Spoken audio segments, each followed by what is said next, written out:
আমাদের এই নিউ জেনারেশনের মধ্যে সবথেকে বড় সুপারস্টার, বাংলার সবথেকে বড় সুপারস্টার দুজন, জিৎ আর দেব। এই দুজনের মতো হিরো বাংলাতে আর নেই এই নতুনদের মধ্যে। ঠিক আছে, একমাত্র একজনই যেটাকে আপনারা বলতে পারেন যে নেক্সট সুপারস্টার, যেটা হলো অঙ্কুশ, আর কেউ নেই। তো যাই হোক, এই জেনারেশনের মধ্যে এই দুজন হচ্ছে মানে লাস্ট সুপারস্টার। আর কোনো সুপারস্টার আসবে না, এটা আমার মনে হচ্ছে। এবারে এই যে সুপারস্টার যে ট্যাগটা, এটা কিন্তু এমনিতে আসেনি, অনেক এর ফলে মেহনত ছিল, বহু দিনের পরিশ্রম ছিল, তারপরে সুপারস্টার এই ট্যাগটা লেগেছে। সবাই সাথী মতো মুভি হিট করাতে পারে না, সবাই আই লাভ ইউ এর মতো মুভি হিট করাতে পারে না।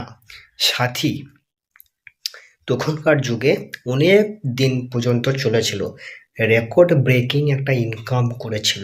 তারপরে আই লাভ ইউ এই মুভিটাও কিন্তু, দেবের এই আই লাভ ইউ এই মুভিটাও কিন্তু বিশাল বিজনেস করেছিল তখন।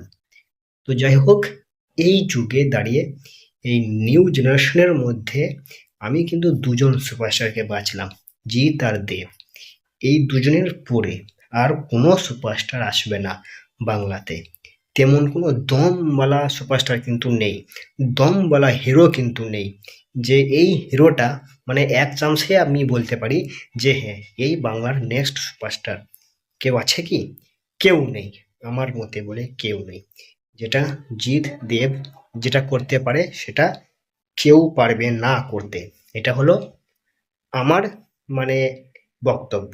এবারে আপনারা কি ভাববেন বা কি ভাবেন সেটা কিন্তু পরের বিষয়, কিন্তু আমার বিষয় হচ্ছে এটাই যে জিৎ আর দেব এই দুজনের মতো হিরো কিন্তু আর নেই।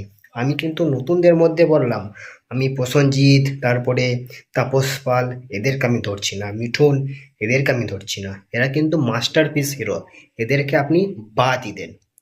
ঠিক আছে, জিৎ আর দেব এই নতুনদের মধ্যে সেরা হিরো। আমাদের বাংলাতে এই যুগে এই জেনারেশনে দাঁড়িয়ে লাস্ট সুপারস্টার হচ্ছে জিৎ আর দেব। জিৎ আর দেবের মতো এইরকম স্ট্যাডাম আর এইরকম ফ্যান বেজ হিরো আর বাংলাতে আর নেই, আর হবেও না।